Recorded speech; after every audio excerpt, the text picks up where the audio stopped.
Welcome to the Playful Life Podcast. I am your host, Crystal from Krystalized Health Advisors. I'm so happy you tuned in today. This podcast is where you find all the inspiration you need to live your best and most playful life. I truly believe that our health, our spiritual health, physical, mental, and emotional is all connected. And it's not enough just to be alive. We need to be truly living. And I have guests on this podcast that share their personal experience and their own journey that can hopefully inspire you to want to make those transformations to live your best life. On the podcast today, I have Gerling, and you are going to absolutely love her energy. She has had such an incredible transformation in her life. She lost over 100 pounds in less than 2 years, and she is so on fire for the transformation and the life that she has been just allowed to live because of all the personal growth that she's gone through, that she is now helping other people on that journey.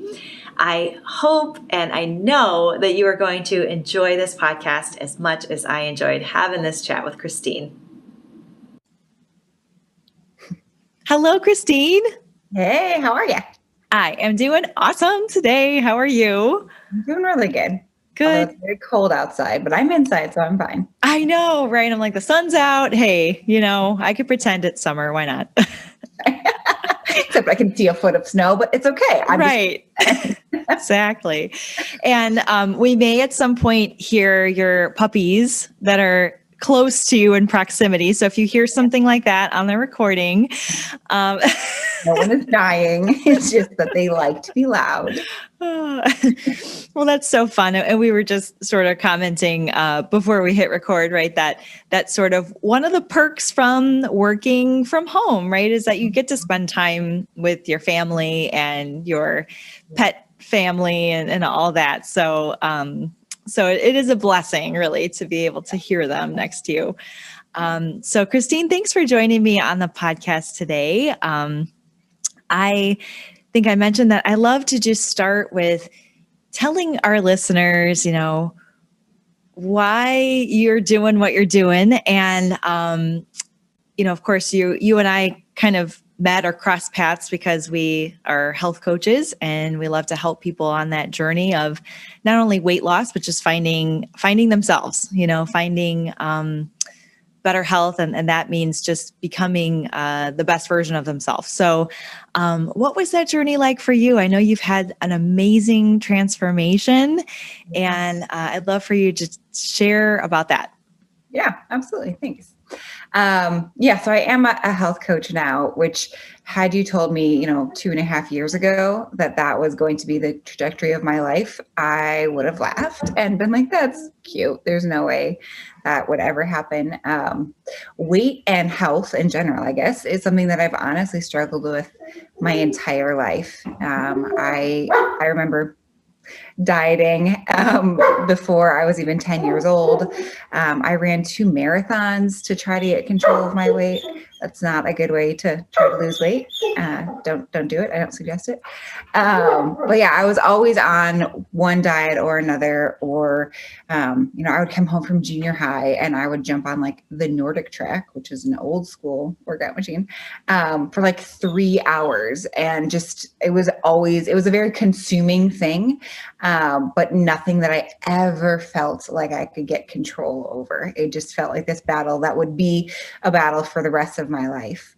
And then about 2 years ago, my brother-in-law started on his health journey and was wildly successful. But I watched him and thought, okay, you're a dude. It's always easier for them. He used to be, a college athlete. He was always pretty fit. So the fact that he was able to get back to that was like, well, that's great for you. But just because it works for you does not mean it, it would work for me. But I'm really stubborn. So I had to try. So January of 2019, I started on my health journey and I lost 109 pounds in just over 7 months. And everything in my life shifted. Everything changed. Yeah, that is incredible. Incredible. I mean, any amount of weight loss is phenomenal, but 109 pounds, I mean, that's a person, Oh yeah.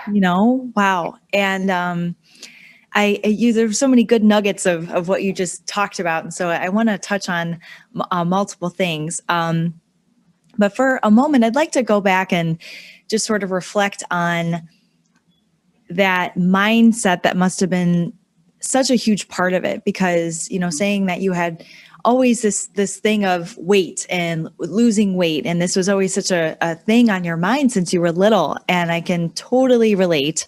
I feel like I was always on a diet, always, and getting obsessive about it and things, and running those marathons for you is, I mean, what an amazing feat anyway.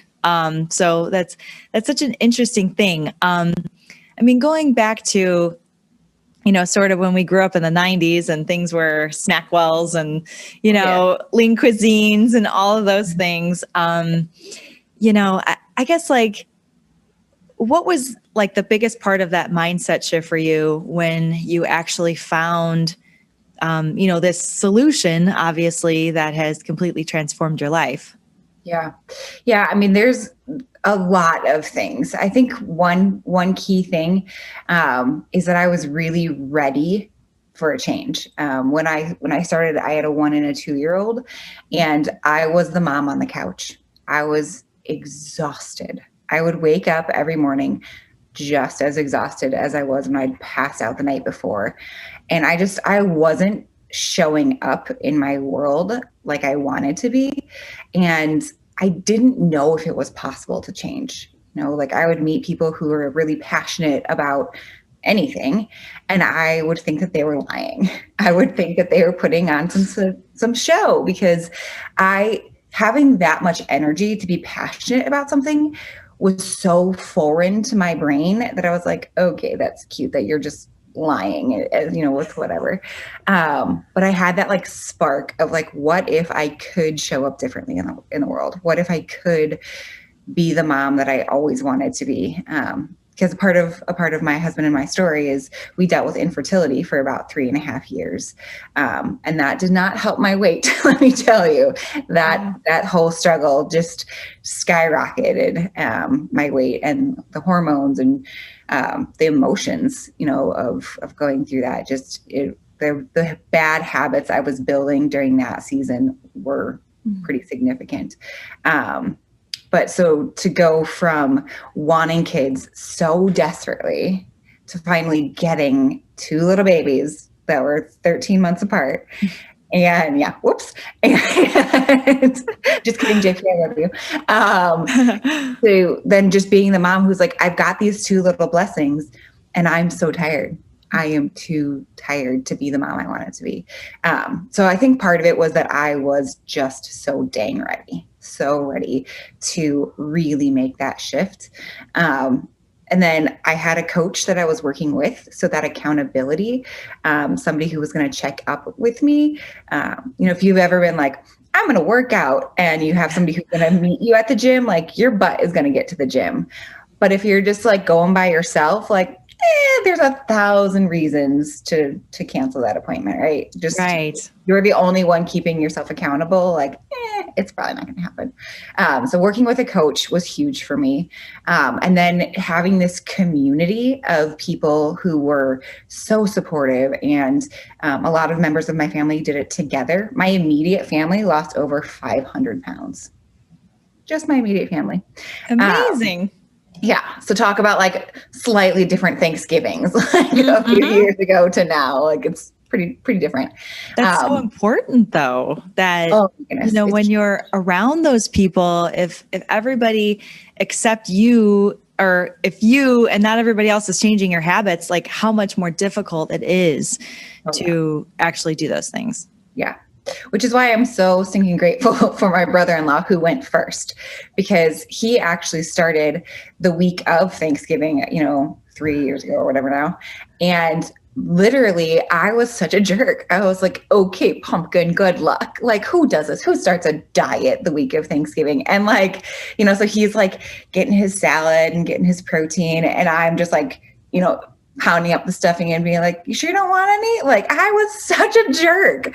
And then, a few weeks later, I'm like, all right, fine, sign me up. I need to see if this can work. But if he hadn't have been strong enough to go first and to, I think probably part of our like teasing him was like, okay, like that put the fire in his step even more. But so community is so important. We become like the people we surround ourselves with. So if you are surrounded by people who are like, oh, let's sit on the couch, let's order the pizza, let's drink the beer, let's just chill, then like, of course, we're going to do that. We want to just assimilate to what is going around us. But if we're with people who are like, no, let's grab our water, let's go for a walk, let's, get some vegetables, then that just becomes easy and it becomes fun. It becomes normal. So community is huge. And then the system that I followed was so stinking easy. I mean, I could do it with a 1 and a 2-year-old and, it had to be simple or it wasn't going to happen. It had to be. And I had to feel good while I was doing it. Versus that like diet deprivation mentality of like constantly being like, oh my gosh, how much longer do I have to do this until I can have what I really want? Right. That deprivation mentality is never going to get anyone anywhere. So I was feeling fantastic. I was feeling so stinking good and didn't want to throw that away. So yeah, I mean, that's definitely, and I was focusing on the habits. So it wasn't just like, what am I doing today to get me through today? But it's like, okay, who do I want to build myself to be for the rest of my life? Right. Wow. Yeah, that is so powerful.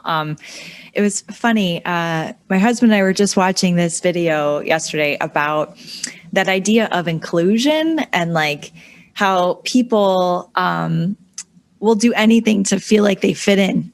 Excuse me. And it was, well, in this example, they had like a room full of actors and this one woman, they picked, her for the experiment, right? And she, they said, well, we're giving you a cup of like a psychedelic drug, So, Sure. At first she's like, oh, I don't really feel anything, right? But then as they keep going and keep asking people these questions, and they're pretending, right? All these people are actors. Then she starts to say, oh yeah, I can hear this echo, or, oh yeah, the room is moving, right? And she was just making up these things. And I mean, how powerful that is. And then it gets to a point, right, where you're not only like saying things to fit in, but you're actually believing things to fit in. And I thought that was such an awesome example of how a health perspective can look, right? Because I mean, I know this, I'm friends with a lot of musicians. I'm friends with a lot of people who hang out in bars all the time. And I feel like,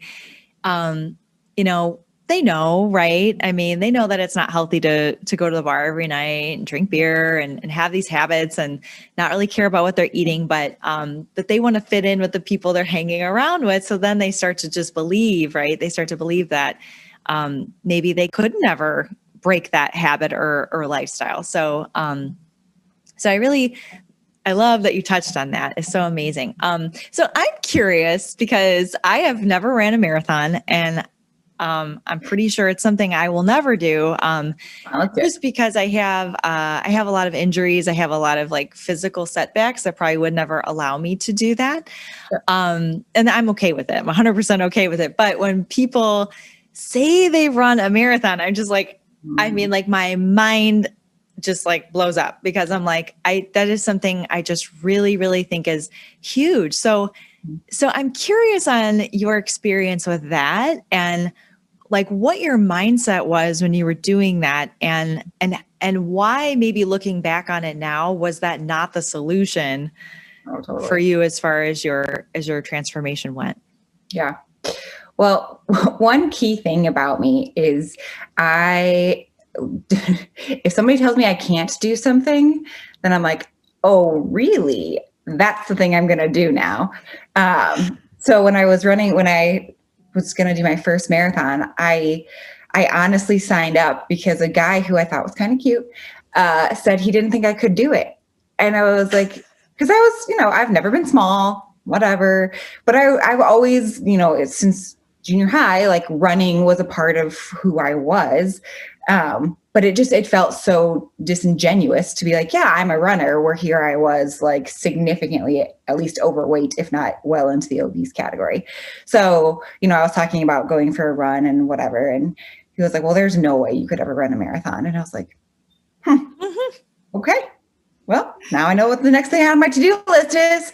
And he was literally the first person I called after I crossed the finish line. And I was like, hey, bud, just wanted you to know I just finished a marathon. He was like, okay, cool. Like he had no recollection of like even that conversation. Like it was meant so much more to me, obviously. But yeah, so I'm the type of person who, if you say that like I probably can't do something, that's the thing I'm going to do. Sorry about my dogs. Similar to like why I majored in math, because I heard that women aren't good at math. And I was like, oh, okay, well, I'm going to go ahead and major in math then. It's just who I am. I love it. It's kind of annoying sometimes, but whatever. It's how I show up. So I did it kind of just to prove that I could.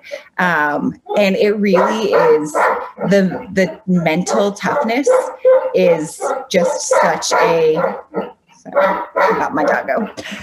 The mental toughness is something that I just wanted to overcome, because they say if your body can run 5 miles, then it's up to your brain to get you the rest. And I was like, well, I know that my body can run 5 miles. Like I knew that was true. So then it was like, okay, so this is now a mental game. And I can do this. I can defeat the, obstacles that come along the way that tell me I want to give up and don't want to do this. So yeah, that's who I am. You tell me to do something or tell me it's a mental game, and I'm like, all right, game on. Let's go. Yeah. Oh, how cool. How cool. I mean, and now as an entrepreneur and someone who is in the health and wellness industry, like what a cool way to motivate other people, that some people are motivated by the takeaway really is what it is, right? That, okay, well, maybe this isn't for you, or, oh, maybe you can't do this, right? That some people that really goes like lights a fire in people. And so it's like, no, I can, let me show you. Well, gosh. So yeah, that is really, really interesting. So, and I wonder if, and, tell me if I'm wrong, but maybe that, the fact that you were doing it to prove someone else wrong and not necessarily to prove yourself right at that point, was there a mindset shift in that, you said, oh, I called this guy right after I finished, and, maybe like that, trying to prove ourselves to others as opposed to like proving ourselves to ourselves, right? Like, is there a difference there for you? Yeah, for sure. I mean, I think both of those play for me at different times. But I think growing up, always being like the biggest kid in class was such a defining thing for me, because I was constantly feeling the need from myself to prove that I could still do things, that I was still, capable, which is, why I would be a runner, why I would do these things that I shouldn't be able to do or whatever, because I needed to prove, the people who were cruel to me throughout, junior high and whatever. A story from junior high is I was at a middle school dance, which, every junior high girl just feels the most confident at a dance now. And girl, we could share stories. The worst. And these older boys that I didn't even know, like I did not know who they were. They came up to me and I was like, oh, do they want to like dance with me? What's going on? And have that like flutter of like, oh my goodness. And they're like, hey, were you at the Super Bowl? And I was like, no. And they're like, are you sure? And I was like, yeah, it wasn't at the Super Bowl. And they're like, oh man, we could have sworn we saw the Goodyear blimp. And then they just bust up and walk away, right? And oh my God. I honestly, like, I couldn't tell you who those boys were, but some like 25 odd years later, I don't know how old I am, like a long time later, I am still like, I still remember that moment of like, you person I don't even know, like made me feel so invisible and like worthless because of my size. Mm-hmm. So then it's just like and that's just, one example of like all of these kind of building blocks of making me like, be like, I have to prove that I am of value. And a lot of that for me, I felt like it needed to come from a physical place. It couldn't just be that like, I'm smart or I'm funny or I'm, whatever. I needed to prove that I was physically capable, even though I couldn't seem to get control over my weight. I needed to show that I could do something, that I wasn't just a waste of space. Yeah. Wow. How powerful. And I'm like just sitting here and it's just like resonating so much with me. And I'm very sensitive to this with my clients and in the way that I teach people about weight loss, because like I love how you sort of, touched on that feeling of self-worth, right? And when I started my weight loss journey, I was around 13, 14 years old when, I started really just dieting and exercising a bunch. And I seemed to have some results at that point in my life, right? And when I look back on it now as an adult, I can see that it was all of like the mental, emotional changes that I was going through that was attracting people to me, right? It wasn't necessarily that I was dropping weight, but it was the fact that I was more confident and I actually had a goal, right? And I was working towards that goal and all these things started to transform for me.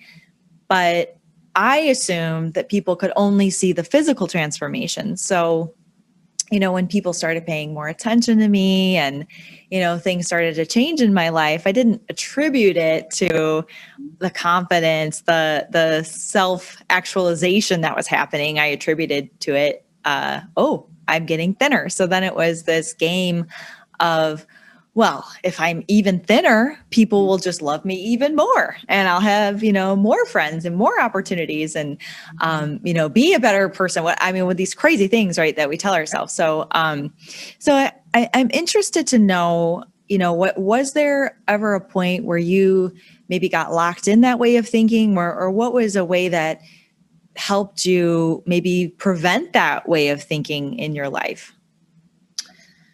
Yeah, that's a good question. So I feel like I've always been a fairly confident person. I think being 5'11" helps because I just was always a big personality, right? I had no idea you were that tall. That's awesome. It's so funny because we probably literally grew up like across the street from each other, but I feel like I don't know that I've ever really met you in person. Yeah, I don't know. But anyway, go on. Yep. We probably did grow up across the street. I bet. It's likely. So I've always been a fairly confident person. Felt like I could put myself in the world pretty comfortably, even if internally I was like, oh, I don't feel great right now. Like I feel like I've always been able to kind of put on that face of like, oh, I'm okay. But when I talk to my clients, oftentimes, at the first conversation that I have with them about like what their goals are, what they want to achieve, oftentimes, it just starts with like, oh, I want to lose 30 pounds, whatever. But then it's like, okay, well, let's go deeper than that. Like, what does that get you? And then they start thinking of like, okay, well, if I was 30 pounds lighter, I would probably feel more confident. Beautiful. What does that get you? Like, if you're confident, how does that change your world? How does that change your relationships? How does that change how you show up at work? How does that change, your parenting or your hobbies that you engage in or the things that you've been opting out? A question I often ask is like, do you find yourself opting out in your own life because you don't think you could do something? You don't have the energy to, you don't want to be seen trying? Like, is that a true thing for your life? And a lot of times people are like, yep. Yeah, I am often sitting on the sidelines of my own life. And it's like, all right, well, let's stop doing that. Let's change that script. So, wow, that is powerful. I heard somebody say something like, are you living or are you just alive? Right? Whoa, so true that, that concept of our time on earth is limited. Mm-hmm. And, there's things that we maybe accomplished in our life to be happy about, but there's still so much more. And life is meant to really be lived. And I love your story because, and I didn't know the piece about your fertility journey, but I mean, how beautiful is that's so true that that was such a struggle for you guys, and then you achieved that, and now there's something even greater for you on the other side of that too, that inspired you. So I'd love to get into a little bit more, talking about helping your clients and things. So when was maybe the moment where you decided, hey, like this was life-changing for me, now I want to help others? Yeah. Yeah. So I decided to move into coaching because one of my friends had seen my progress and was like, okay, whatever you're doing, I need in. So it's like, well, I guess if you're going to do it, I'm going to coach. Like if you want to do this, then I'm going to walk with you. And I truly was like, you might be the only person I ever coach. I don't know what that story is going to look like. But it really was just kind of me wanting to like get in with the people that I care about. And if they're going to change their lives, I want to be a part of that story. And then the accountability of my own health, like as a health coach, like you're not going to see me diving into a box of donuts because that just feels incongruous with who I say I am and how I'm showing up. Does that mean I'm perfect? Absolutely not. But I always have that like in the back of my head of like, people are watching me and I got to show up in the world with integrity of who I say I am. So I might like make some off choices, but I like get right back on the road pretty dang quickly because I'm like, nope, I got to be who I say I am. So the accountability piece is huge for me. I mean, I have well thrown away all of my, clothes that were used to be tight and then fall off me. Like those do not exist in my house anymore because there's just no going back. Like, right. Absolute confidence that like that is the past. That is never going to be the future. So yeah, that's kind of why I shifted. Awesome. And I see on your social media, there was a post about just really being a different person. It was a different life, right? It was like that version of you. I mean, she's gone, right? I mean, never to return. I mean, it is such really a life changing experience. And I love that you are sharing this and coaching others, because I think it's a message that just needs to be heard, that it's not just about losing weight or, like you said, deprivation or starving yourself for a while until you hit this number or whatever, but it really is about just living the best version of life, right? So I'd love to, let's touch on that a bit. So you said, you used to be a mom on the couch and now you're a mom on the go, I think is what you had said to me at our previous conversation. And I love that so much. So like, what does that look like for you, right? Like, how are you living the playful life, I guess? Yeah. Yeah. So not now because it's cold. I don't like the cold. But up until it got ridiculously cold and snowy, my family would go on these epic daily walks. And that's what we would call them, our epic daily walks, where we would go anywhere between like 4 and 8 miles, just walking around the city. Especially in these COVID days, it's like a ghost town, a lot of times. So, but I love that my boys, they're now 3 and 4, they are just growing up in a world where they get to adventure. Like that's just normal. Like it is a normal everyday thing where we just go adventure together, where we go and, find a new park and sprint and, do what I like, play on a playground, do whatever. It's just, there's so much more life that is in our lives now. One of the best parts of my health journey is the realization that health in one area, sorry about my dogs, health in one area brings health in so many other areas.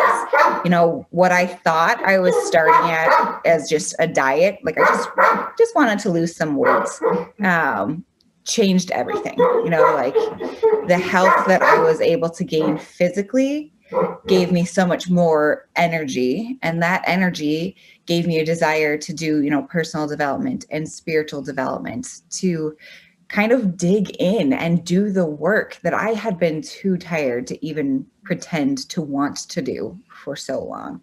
It was, my faith is a big piece of who I am.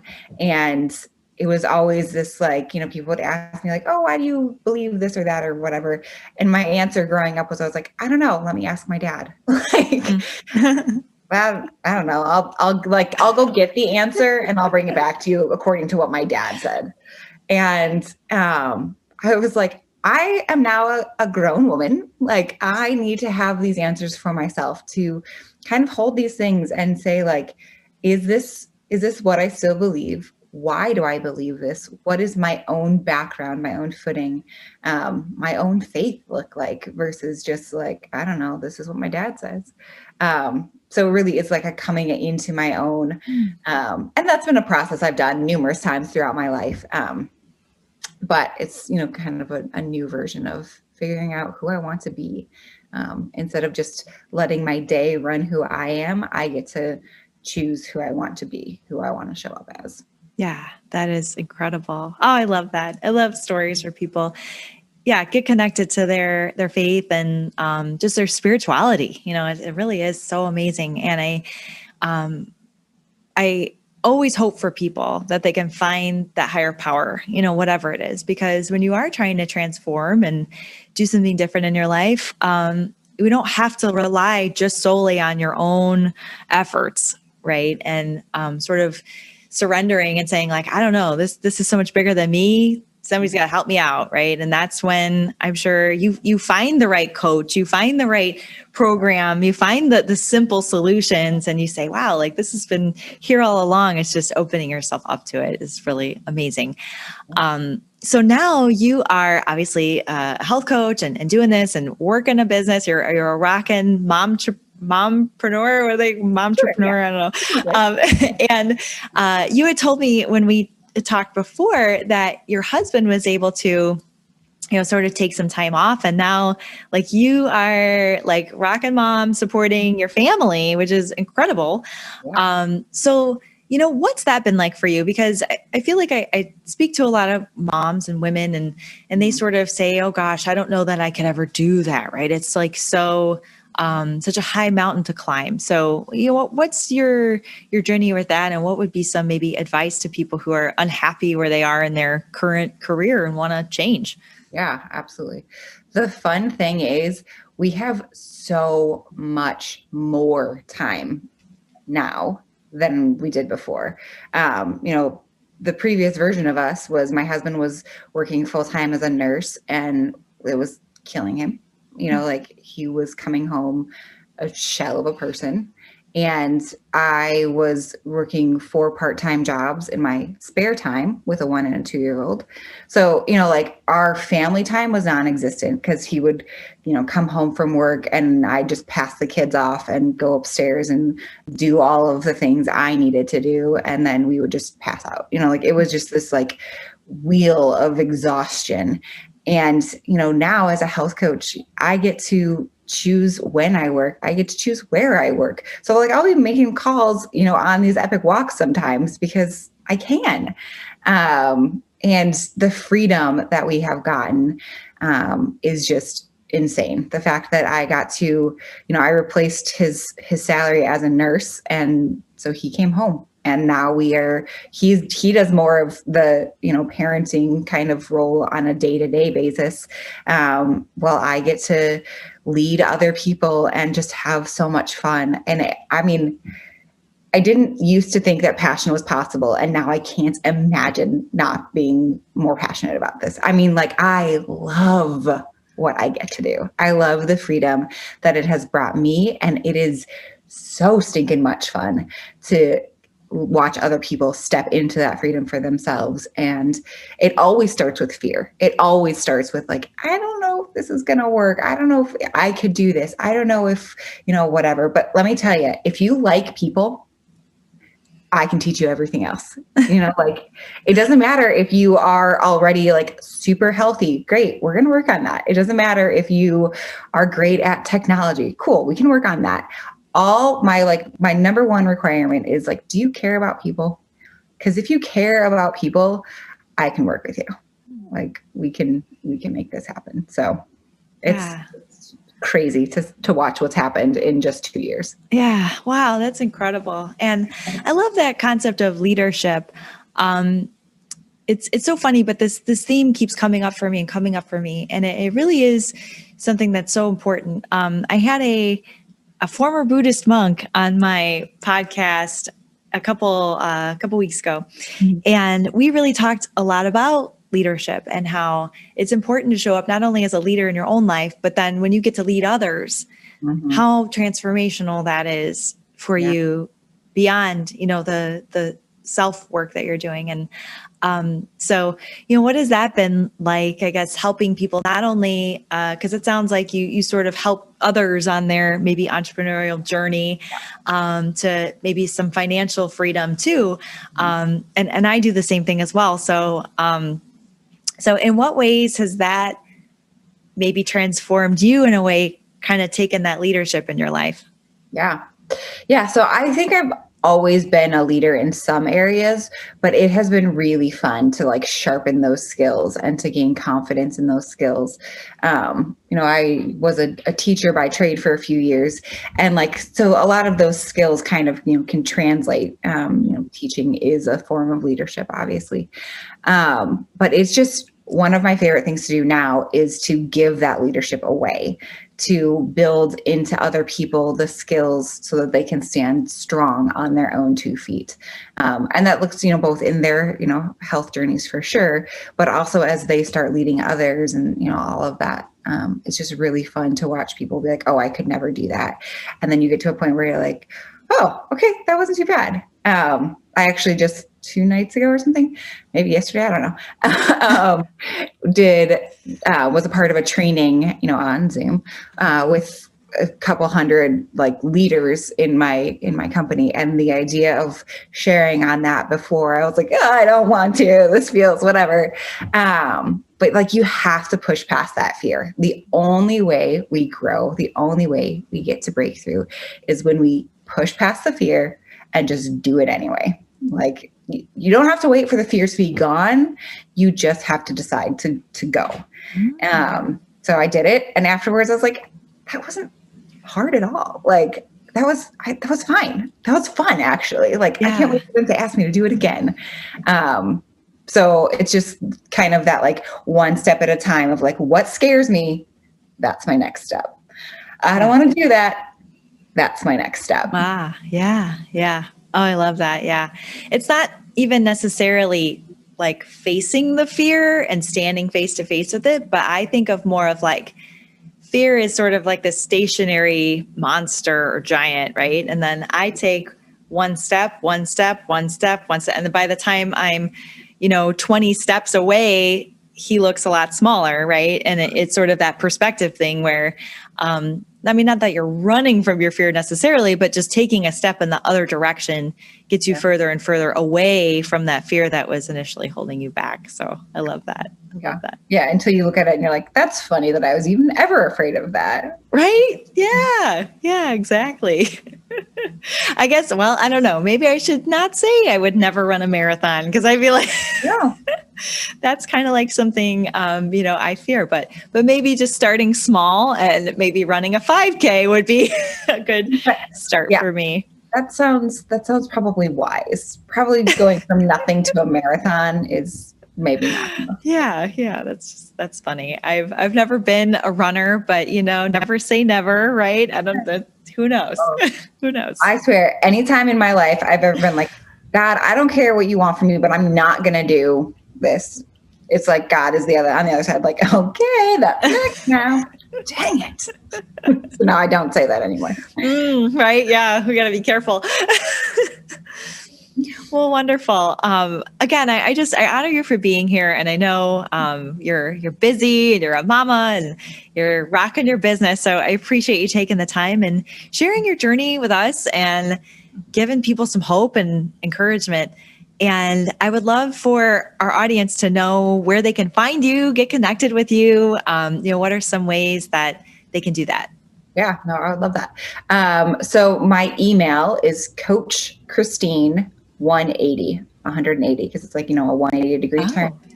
I like that. At Gmail. So anyone can email me or find me on Facebook, Christine Gerling.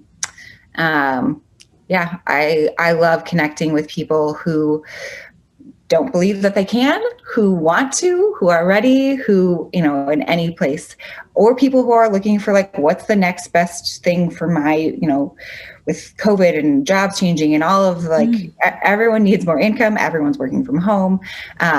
If you're like, I don't know if I could do this, but I do love people, reach out.